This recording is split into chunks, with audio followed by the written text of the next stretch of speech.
Cette vidéo est sponsorisée par la marque Ava May, qui est une marque de bougies et de parfums d'intérieur. Je suis trop contente de faire cette collaboration parce que vous l'avez peut-être vu dans mes vlogs.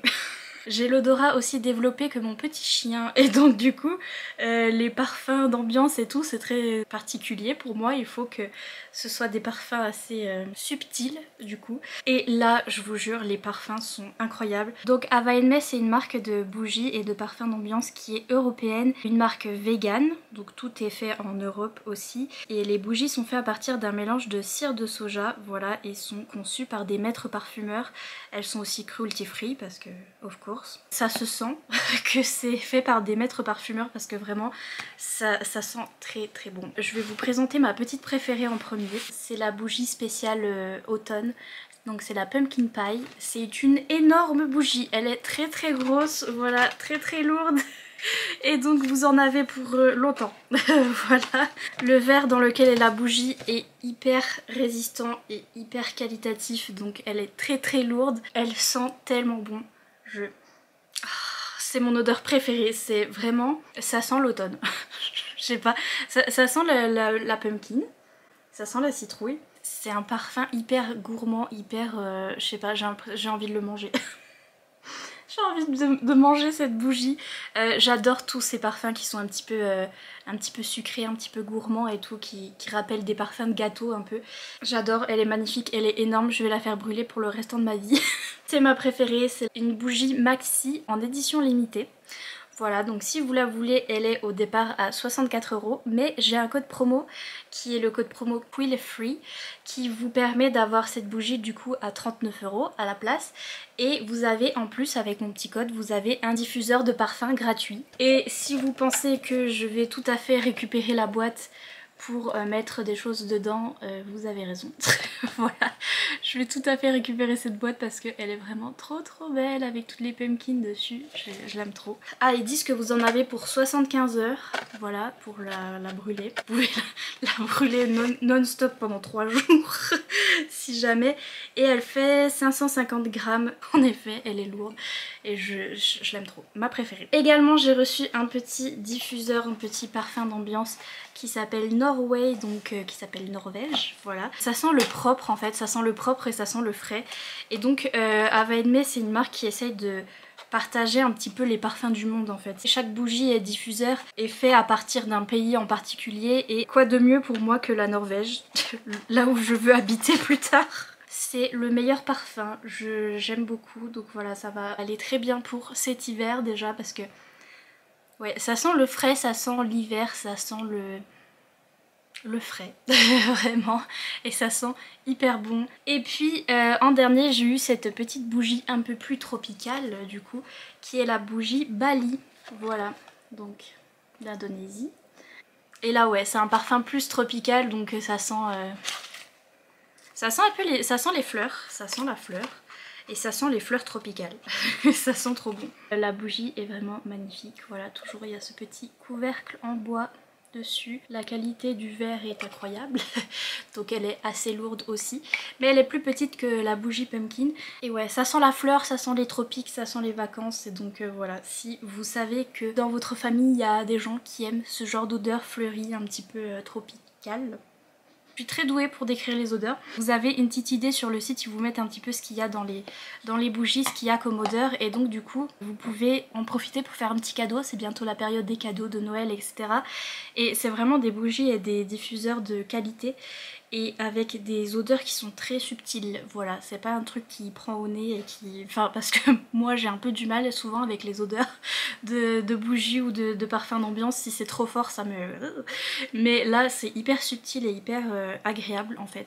Et donc voilà, si vous voulez faire un cadeau, si vous savez que dans votre famille il y a des gens qui aiment plus les odeurs un petit peu sucrées, un petit peu gâteau, etc. La pumpkin elle est hyper bien. Si vous savez qu'il y a des gens qui aiment bien les odeurs de propre, le diffuseur Norvège, incroyable. Donc voilà, vous pouvez faire votre petit choix. Je vous redis du coup, le code promo c'est Quill Free, donc Q-U-I-2-L-F-R-E-E. Voilà, et ça vous permet d'avoir moins 40% sur votre commande, plus un diffuseur de parfum gratuit. Voilà, n'hésitez pas à aller cliquer sur le petit lien en barre d'infos et à utiliser mon petit code si jamais vous voulez faire des cadeaux ou vous faire des cadeaux à vous-même parce que je vous recommande. Ça fait plaisir. Encore merci à la marque Ava in May d'avoir sponsorisé cette vidéo. Je vous laisse à votre programme habituel. Bonsoir, je suis ici pour un petit bilan lecture. Voilà. Parce que ça me gratte le nez comme d'habitude dans toutes mes vidéos. Je dois être franchement allergique à mon fond de teint, j'en peux plus. Parce que ça fait longtemps que j'ai pas fait un bilan lecture. Et donc je me suis dit, eh ben tiens, je vais faire un bilan lecture. Je sais, c'est passionnant comme ce qui se passe dans ma tête tous les jours, je sais, c'est un truc de fou. Vous êtes jaloux, mais bon, c'est comme ça, c'est la vie. Hein. Donc c'est parti tout de suite, j'ai 1, 2, 3, 4 livres à vous présenter. Si vous entendez des petits bruits derrière moi, c'est mon petit chacureuil volant qui dort. Tout d'abord, j'ai lu des livres Hugo Roman, des romances contemporaines. C'est souvent des romances contemporaines chez Hugo. Enfin, à part dans leur collection. Maintenant, ils font des collections fantasy. Et en plus, je dis ça, il y en a un, c'est de l'urban fantasy. Donc, bref. Et il y en a un, c'est de l'historique. Enfin bref, là c'est une romance contemporaine de chez Hugo. Et je suis allée au FNR, donc au Festival New Romance, organisé par cette maison d'édition du coup. Et je me suis dit, avant d'y aller, je me suis dit, il serait peut-être mieux que je lise certains livres de cette maison d'édition, histoire que je sois au courant et que j'ai des livres à faire dédicacer au moment du salon. C'est mieux. Donc j'ai un peu paniqué la semaine avant d'y aller. Je me suis dit, tiens, je vais lire des Hugo Romans.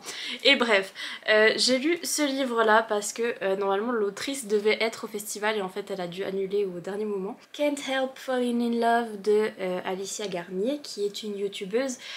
Vous la connaissez sans doute, elle a une chaîne qui s'appelle Moody Take a Book, d'ailleurs elle vient de reprendre sa chaîne, je suis trop contente. Elle m'avait fait envoyer ce livre, il me semble que c'était via son attaché presse qui m'avait envoyé ce livre parce que l'autrice voulait que je le reçoive. Que je le reçoive. J'ai lu ce livre qui est plus donc une romance contemporaine, drame, je dirais. Enfin, ils appellent ça comment? Romance psychologique, voilà. C'est ça qui m'a pas plu personnellement parce que c'était pas ce que j'avais envie de lire sur le moment. Donc c'est complètement mes goûts personnels et mes goûts du moment. Si j'avais été dans le mood pour lire un truc comme ça, j'aurais adoré. Mais j'étais plus dans le mood pour lire des trucs un peu plus fantastiques, fantasy. J'avais envie de fantasy en fait. Et là, c'est une romance contemporaine où tout tourne autour de nos personnages, de ce qui leur est arrivé, etc. et de leur romance. La romance est un peu mise en arrière-plan par rapport aux problèmes des personnages des uns et des autres. et donc voilà, la romance était assez slow burn dans ce tome 1. Mais donc c'est l'histoire de Riley et Logan. Alors Logan c'est une star d'Hollywood.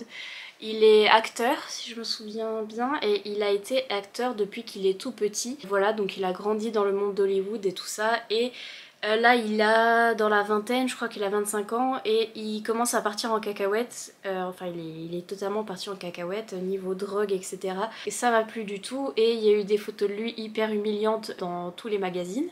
Et donc son attaché presse, enfin son manager lui dit là ça suffit, c'est trop la honte. Tu vas rentrer chez toi, chez ta mère, à la campagne et tu vas te mettre au vert et tu vas te calmer. Voilà. Il a une sœur qu'il aime beaucoup donc il est quand même content de retrouver sa sœur mais il a une relation hyper conflictuelle avec sa mère. Et puis c'est un personnage compliqué parce qu'il est chiant. Je sais pas comment vous dire autrement. Je pouvais pas le supporter et je comprends que après son personnage se développe et doit se développer encore plus dans le tome 2 je pense. Mais parce que du fait que voilà il a grandi dans le milieu d'Hollywood et etc. Il est très imbu de lui-même, il est très... la manière dont il traite les femmes... Not good. Il est très chiant, voilà, il est très grognon, chiant, il est mal poli, imbu de lui-même et tout ça. Et puis là-bas il va rencontrer Riley qui est une jeune fille qui vit donc du coup dans la même ville où lui il était, enfin il n'a pas grandi là du coup mais dans la même ville où il revient. Riley elle a une histoire aussi compliquée, il lui est arrivé quelque chose, on sait pas, c'est utilisé un petit peu comme un plot twist ce qui lui est arrivé, c'est-à-dire que elle nous dit pas, enfin elle nous raconte pas, même nous le lecteur on sait pas, on est dans sa tête et on sait pas ce qui s'est passé. Elle nous raconte à peu près aux 3/4 du livre et donc du coup je vais pas vous dire parce que sinon ça gâche un peu les 3/4 du livre. Mais aussi c'est un truc que j'aime pas trop, le truc où le plot twist et l'intrigue c'est qu'on sait pas ce qui est arrivé aux personnages et donc on attend d'avoir toute leur backstory en fait. Et moi j'ai pas la force d'attendre. J'ai envie de savoir tout de suite ce qui se passe. Et en même temps dans un contemporain c'est un peu tout ce qu'on peut faire, hein. C'est normal. Mais donc voilà. Riley lui est arrivé quelque chose, on voit qu'elle souffre de stress post-traumatique, d'anxiété, de troubles du comportement alimentaire aussi.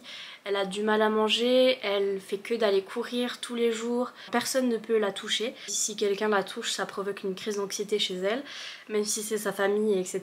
Elle rencontre Logan, je sais même plus comment ils se rencontrent, tiens. Ah si, c'est parce que la sœur de Logan, donc qui s'appelle Joy, elle est amie, enfin c'est la meilleure amie de Riley. Et donc du coup ils vont finir par se rencontrer. Et ils vont finir par voilà, commencer cette petite histoire d'amour, mais disons que c'est long, c'est très long. J'avais mis des post-it et je crois que le post-it, voilà, le post-it qui est là, donc à plus de la moitié, on a notre personnage principal masculin qui est en train de... Enfin, il y a une scène olé olé à ce moment-là, avec notre personnage principal masculin et une autre personne, donc pas Riley.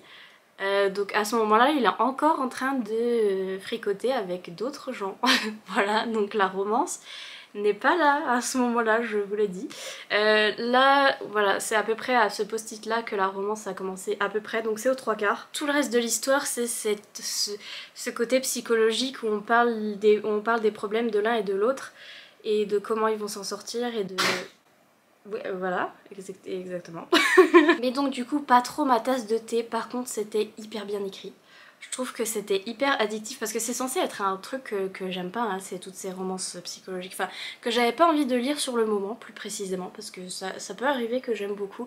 Ce livre-là je l'ai comparé au livre de Brittany Setcheri aussi parce que la queen de la romance que j'aime trop, que j'ai rencontrée au festival New Romance d'ailleurs, elle écrit aussi des romances comme ça très psychologiques et tout et je trouve que l'écriture de Alicia s'en approche beaucoup. Il peut y avoir des moments où j'aime bien ce genre de romance mais à ce moment-là j'en avais pas envie.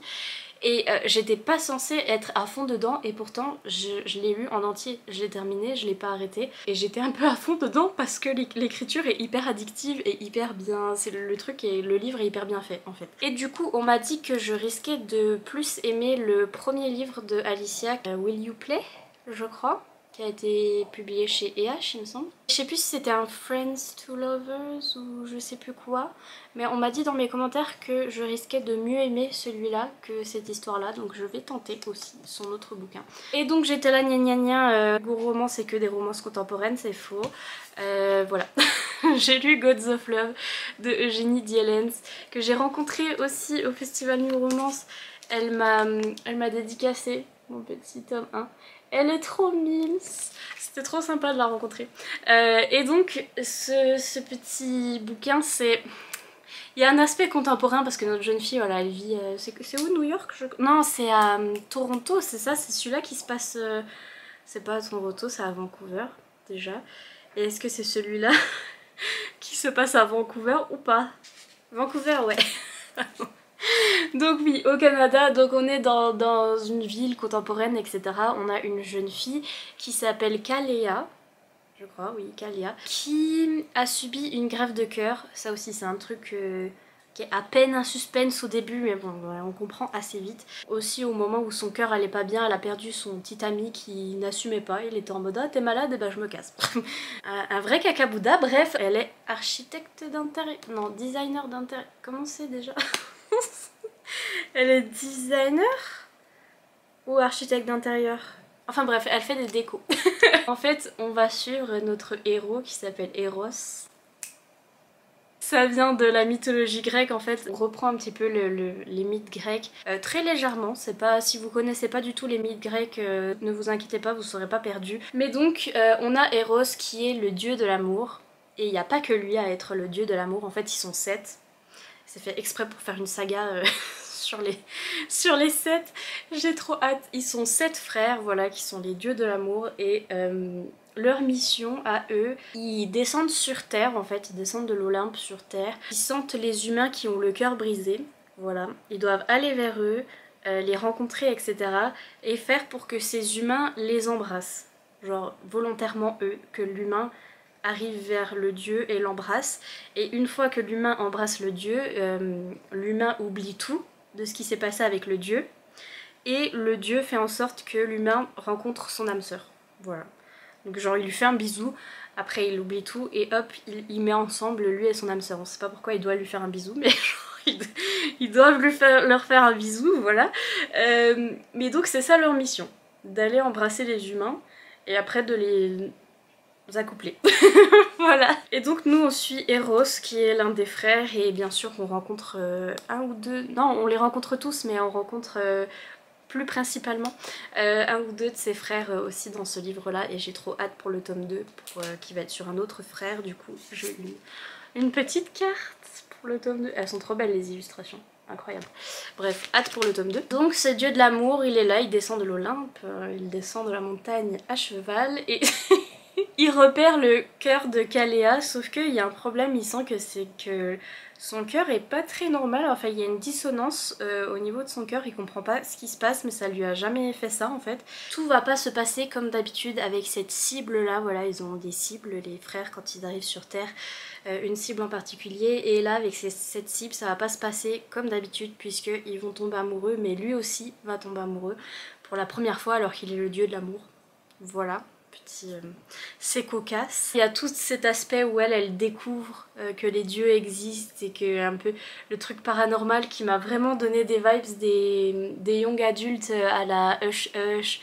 Vous savez les trucs qu'on lisait après Twilight, là, tous les trucs de vampires et de... En fait c'est plus Hush Hush parce qu'il y a des vibes des anges parce que les dieux ils ont des ailes et tout. Il y avait aussi des vibes de toutes les sagas Bitolita que j'aime bien. Donc quand je dis Bitolita, c'est dans la collection Milady. Toutes les sagas du genre Démonica, Mercy Thompson, Chasseuse de la nuit, enfin toutes ces sagas, romance paranormale, ça m'a fait penser à ça aussi, notamment à Démonica, parce que Démonica, on parle un petit peu des dieux grecs aussi, et on parle surtout du dieu de la mort, Thanatos, et là Thanatos il est aussi dans le bouquin et donc ça m'a fait penser à cette saga là. Ça ressemblait beaucoup à un des livres que j'ai lu récemment, un MM qui s'appelle Galen de Jacqueline Osborne. Il n'a pas encore été traduit mais je pense que s'il est traduit ce sera chez Bookmark ou chez Juno, un truc comme ça. C'est toujours l'un des deux qui traduisent. Pareil, les 7 péchés capitaux et en fait c'est des... Ils sont incarnés par des hommes qui ont des ailes pareil et qui vont sur Terre pour protéger les humains et petit à petit chacun va trouver son âme sœur des 7 péchés capitaux et là c'est un peu pareil, il y en a 7 et c'est ça qui m'a donné envie de lire la suite même si ce couple dans ce tome 1 n'est pas forcément mon favori. Voilà, ça fait un peu comme dans toutes les sagas que j'aime bien de romance paranormale où le premier tome c'est pas forcément le meilleur couple des fois parce qu'il faut vraiment poser l'histoire et tout mettre en place et ça va un peu vite parce que le livre est court mais une fois qu'on est dans ce monde et qu'on a les dieux et qu'on a compris je pense que les tomes suivants vont être encore plus intéressants et vont développer un peu plus le côté fantasy, fantastique, etc. Il y avait tout ce qu'il faut, jusqu'à une petite scène olé olé, vraiment une je crois, mais vraiment faite avec goût et bien faite et pas... voilà, c'est pour ça qu'elle est dans la catégorie new romance, parce que c'est un peu plus adulte. Et petit plus, je vous avoue que j'ai imaginé Harry Styles tout du long, parce que... Dans le nouveau film Marvel ou DC, je sais toujours pas, on me l'a dit en commentaire, je me rappelle plus, mais il y a un nouveau film qui s'appelle Les Eternals, qui est un film de super-héros, et bref, Harry Styles il apparaît à la fin, et son personnage c'est le personnage de Eros, et donc c'est le même personnage que là, le dieu de l'amour. Et donc oui, j'ai imaginé Harry Styles, laissez-moi tranquille. C'était sympathique. Alors du coup, ah oui je vous ai pas dit combien d'étoiles. Du coup celui-là j'ai mis 3 étoiles sur 5 sur Goodreads parce que voilà je vous dis c'était pas le truc que j'avais envie de lire sur le moment. Mais c'est très bien fait. Il me semble que je suis montée à 4 étoiles sur Goodreads. C'est plus un 3,5 qu'un 4 étoiles. Mais donc voilà c'est 3,5 up. Parce que le livre d'après a aussi 3,5 mais j'ai mis 3 étoiles sur Goodreads parce que c'est 3,5 down. Donc voilà, ça c'est 3,54. J'ai bien aimé et puis celui-là j'ai mis 3,5 mais j'ai mis 3 étoiles sur Goodreads. Donc c'est les McCoy de Alexiane Thiel, ça c'est le tome 1, L'ogre et le chardon, voilà. chez Hugo et en fait c'est une romance mafia. Méfiez-vous des apparences comme dirait la voix. Je vous explique. C'est une jeune fille qui arrive en Écosse pour un programme d'échange linguistique qui est d'ailleurs un programme que je voulais faire quand j'avais 18 ans. Voilà, j'avais toutes les brochures, je m'en souviens très bien et je voulais absolument partir en Angleterre et faire ça. En fait je suis devenue youtubeuse. Alors que j'aurais pu devenir princesse de la mafia, bref. Donc bref, cette jeune fille qui s'appelle Phèdre, qui est française mais son père est écossais et donc elle est bilingue et elle est liée à toute l'histoire d'Écosse, etc. Elle arrive en Écosse là-bas pour un séjour linguistique mais on se rend bien vite compte que en fait ce séjour c'est un peu une excuse pour elle qui lui sert à s'échapper de France parce qu'il y a quelqu'un qui a ses trousses. Elle retrouve là-bas toutes ces histoires un petit peu de famille, les clans sont toujours d'actualité, donc comme dans le temps, comme historiquement, où l'Écosse était dirigée par différentes familles, différents clans, le clan Fraser, le clan Mackenzie, le clan machin bidule, et les clans se faisaient la guerre, etc. Et c'est comme ça qu'était administré le pays, même si administrer c'est un bien grand mot. Outlander, si vous avez vu la série ou si vous avez lu le livre, voilà, on a Outlander où la jeune femme elle remonte dans le temps, elle se retrouve au temps clanique là où tous les clans sont encore d'actualité, etc. et se battent entre eux et tout. Et ben là c'est un petit peu pareil, sauf qu'on reste dans notre monde contemporain et que les clans dirigent encore l'Écosse mais de manière assez illégale, un peu cachée en fait. On a le gouvernement d'Écosse, etc. contemporain, mais en vrai c'est les clans qui dirigent, c'est un petit peu la mafia, c'est eux qui font leur loi en fait. Et donc c'est pour ça que je dis que c'est un livre mafia, parce que vraiment ça m'a fait penser au livre mafia que j'ai déjà lu, où on est je sais pas où, aux États-Unis ou en Italie, et qu'il y a une mafia et c'est des familles en fait qui dirigent le pays et qui font un petit peu ce qu'ils veulent et le gouvernement il sert à rien. Et ben là c'est un petit peu pareil. Et Phèdre elle va se retrouver là-dedans et elle est mêlée à toutes ces histoires de famille parce qu'elle fait partie d'une des grandes familles. Elle va rencontrer un homme, donc le chef McCoy là, comment il s'appelle déjà, Caleb. Voilà. Il y a un enchaînement de circonstances assez dramatique d'ailleurs. Au début c'est assez trigger warning pour violence, mort, vraiment il y a une scène assez dure au début où une femme meurt en plus pour une raison hyper what the fuck. C'est genre c'est des histoires qu'elle est sortie avec un mec d'un autre clan, etc. et donc elle se fait tuer par son propre clan et t'es là allô la police, bref. C'est affreux le début. Et bref, Phèdre elle se retrouve au milieu de tout ça et en fait elle va être prise, en fait elle va se retrouver avec le chef McCoy pour qu'il puisse la protéger parce que elle va refaire des histoires dans tous les clans. Elle va devenir sa pupille, sa chose un petit peu, elle lui appartient un petit peu. Alors il y a tout ce truc hyper archaïque où ils sont encore en mode les clans et donc les femmes inférieures, les hommes supérieurs. Il y a même une femme qui est chef de clan mais ils sont encore un peu... Ils la traitent comme une chef de clan mais un peu moindre que les hommes, bref. C'est femme obéie, machin et truc, et c'est très misogyne et archaïque, etc. Et elle, Phèdre, elle hurle, elle gueule tout du long du livre. À chaque fois qu'il y a un truc misogyne ou vraiment archaïque qui se passe envers elle, elle le défie, le truc. Donc du coup c'est un peu moins frustrant que dans Outlander par exemple, où dans Outlander elle devait s'habituer à ces choses-là pour survivre en fait. Elle devait être obligée de subir ces choses-là, sinon littéralement elle survivait pas. Que là, Phèdre, elle challenge toutes ces choses-là. Elle risque aussi de mourir si elle challenge un peu trop. mais elle peut déjà un peu plus parler que Claire dans Outlander, je trouve.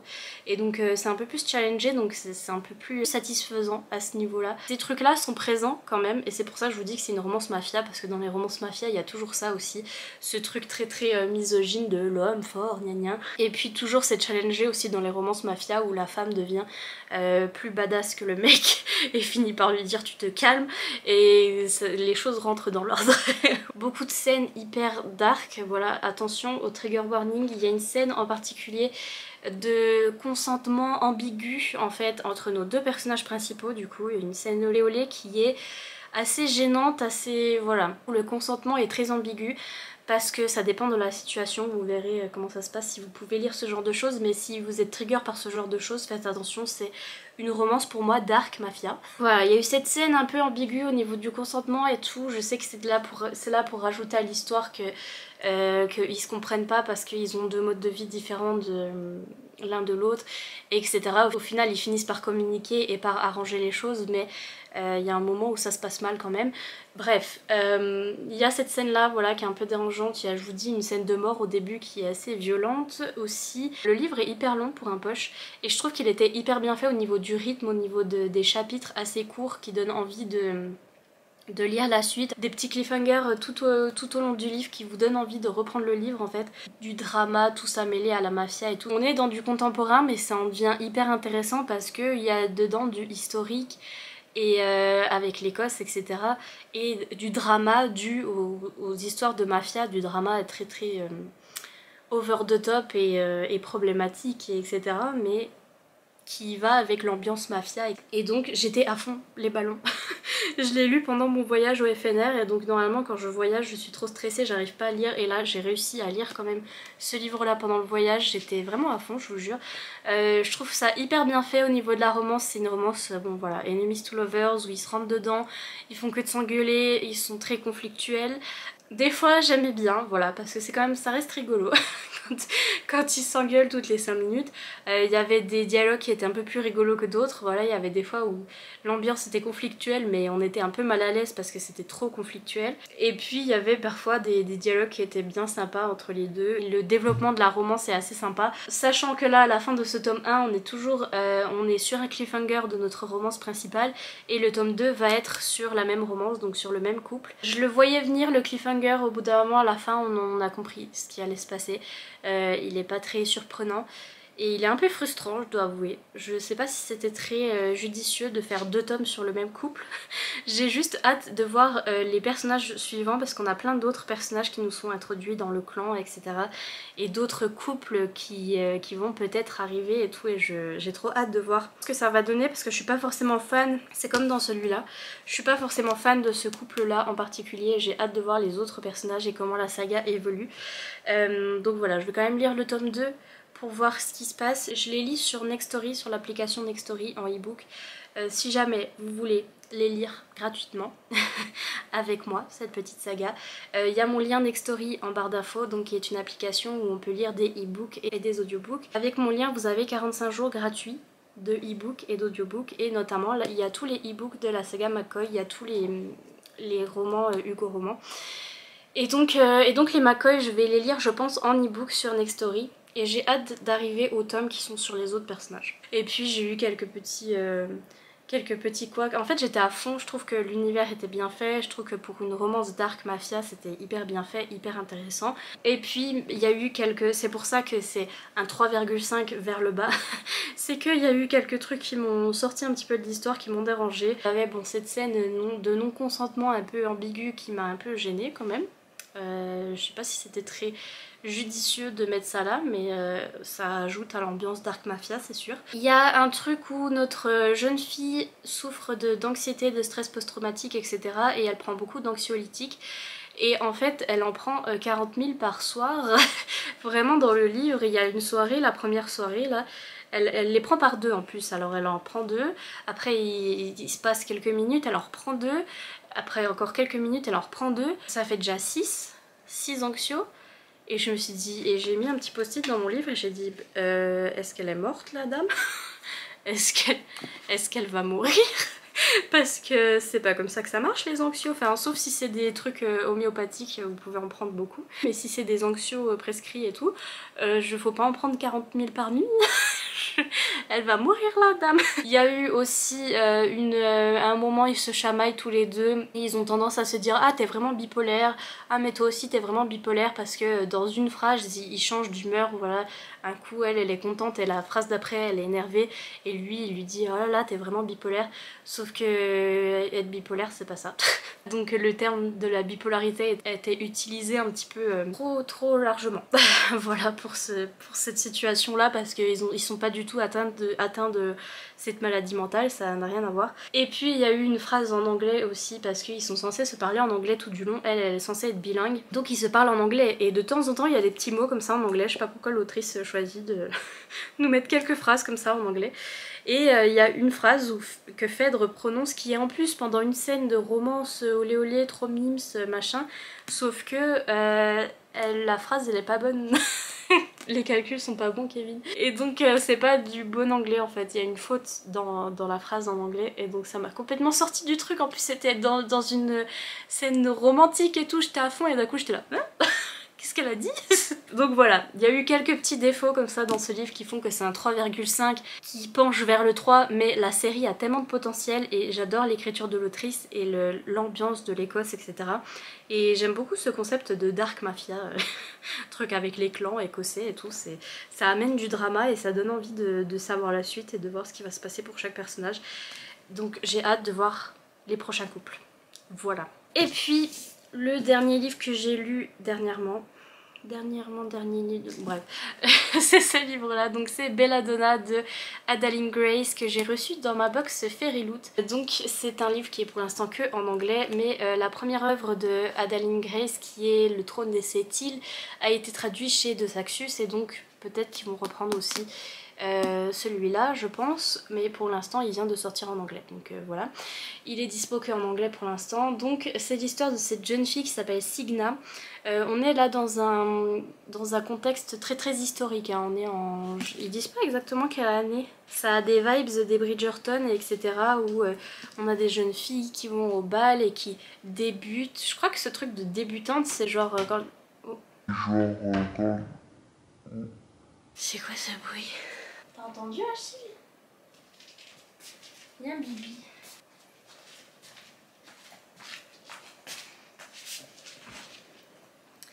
J'ai peur des fantômes. J'ai peur, il est 3 h du matin, vous avez entendu le bruit? Il y a ma porte qui s'est à moitié ouverte, sauf qu'il n'y a personne derrière ma porte. Et donc je comprends pas, et donc je prends mon chien d'attaque. Oui, défends-moi.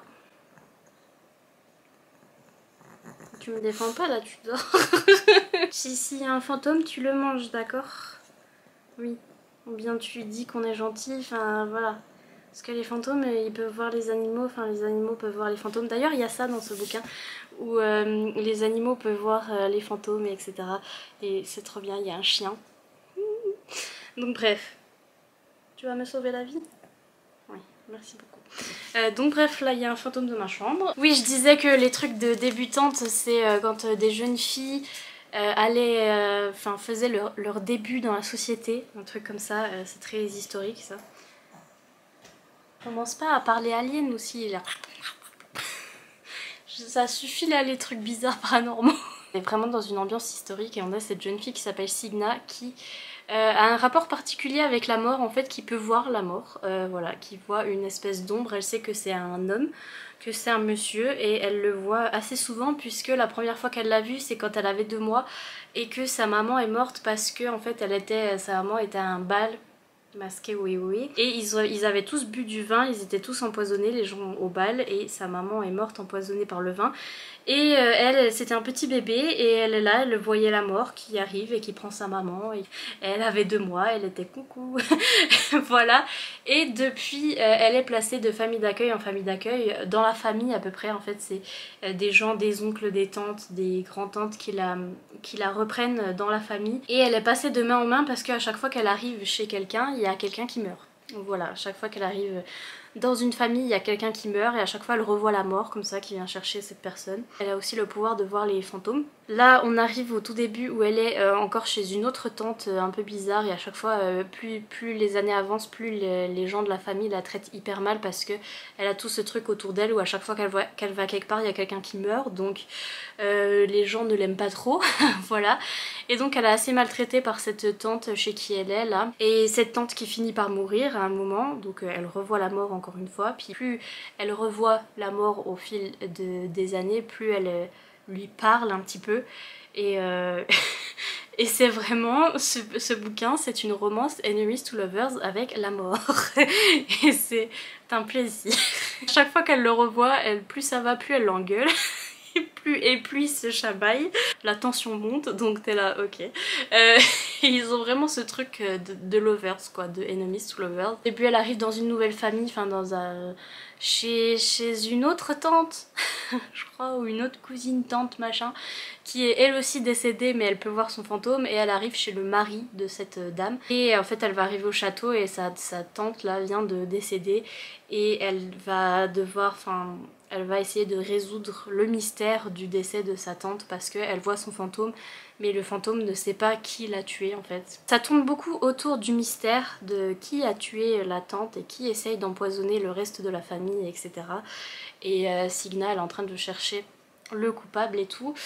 Ça tourne beaucoup autour de ça, de temps en temps la mort revient parce qu'au bout d'un moment elle s'est rendue compte aussi qu'elle avait un pouvoir qui était de ne jamais mourir en fait, elle était immortelle, donc à chaque fois qu'elle se casse quelque chose, qu'elle se fait mal ou etc, sa blessure guérit et elle ne meurt jamais, et donc elle a cette petite technique où elle prend des fruits de belladonna qui est une plante toxique, et elle prend les fruits, elle les mange et donc du coup elle meurt parce que c'est des fruits toxiques, et quand elle est dans ce moment entre la vie et la mort, elle peut parler avec la mort et ils s'engueulent. Un plaisir, et après elle ressuscite. Et donc dès qu'elle veut lui parler, elle prend ces trucs de... ces fruits là, elle meurt pour lui parler. Et bref, c'est tout un trip. Lui, il l'aide un peu à résoudre le mystère, mais il sait pas non plus, il peut pas savoir parce que le fantôme ne sait pas qui l'a tué, donc la mort ne sait pas non plus. Voilà, donc elle résout le mystère, et là au milieu il y a cette romance avec la mort. Et ambiance spooky, historique, vraiment le livre est très très ambiancé, c'est pour ça que j'ai adoré, que j'ai mis 5 étoiles. C'est parce que c'est mes livres préférés comme ça, où c'est l'ambiance qui fait tout en fait. Même si le fait que ça tourne plus autour du mystère que de la romance, j'étais censée, voilà, j'aime moins parce que j'ai envie que ça tourne plus autour de la romance. Mais c'était tellement ambiancé, tellement spooky, tellement atmosphérique, j'ai adoré, c'était trop bien. Presque un peu gore aussi, hein, attention dans le spooky, voilà, la manière dont certaines personnes meurent, bon, c'est pas trop mignon. Voilà, on est dans ce manoir où les choses tournent mal, où tout le monde est empoisonné, et il y a ce jardin qui tourne mal aussi, toute cette ambiance un peu glauque et tout, et c'était trop bien. J'ai trop aimé. La romance Enemies to Lovers, je m'attendais pas à ce que ce soit la mort qui soit le love interest, et j'étais là. Ah ok. Le mystère est résolu à la fin, mais c'est un tome 1 puisque on voit de nouveaux personnages qui vont arriver à la fin, qui ont rapport avec la mort, etc. Et ça a l'air hyper intéressant, donc j'ai hâte de voir la suite. Mais le mystère de ce livre-là est résolu dans ce livre-là. Ça va être ce genre de saga où il y a un mystère par livre, je pense. Mais donc j'ai hâte de voir la suite et de voir comment évolue aussi sa relation avec la mort là, parce que... What is happening? J'avoue que la romance allait assez rapidement, ce livre est pas très long. Je vous avoue qu'il y a jusqu'aux scènes olé olé, etc. Sachant que c'est de l'historique et que c'est un truc fantastique et que lui il est très vieux et que etc. J'aurais voulu que ce soit un peu plus slow burn, mais en même temps j'aurais pété un câble si c'était trop slow burn. Je me connais, donc bref. C'était bien, mais je vous préviens, la romance va quand même assez vite dans ce tome 1. Mais enfin bref, si jamais il est traduit en France, foncez, pour la période spooky c'est trop bien, l'ambiance est immaculée, j'ai trop aimé, c'était trop bien. Voilà, donc j'ai mis 5 étoiles à celui-là. Et c'est tout ce que j'ai lu pour le moment. Là pour l'instant je suis en train de lire La vie invisible d'Adi Larue. Et c'est tout pour ce bilan lecture. Sur ce je vous laisse, je retourne avec les fantômes et tout ça, tout ça. Mettez un petit emoji fantôme en l'honneur de ce fantôme qui nous a rendu visite pendant cette vidéo. Je vous laisse tranquille, je vous fais plein de gros bisous et je vous dis à bientôt dans une prochaine vidéo. Bye!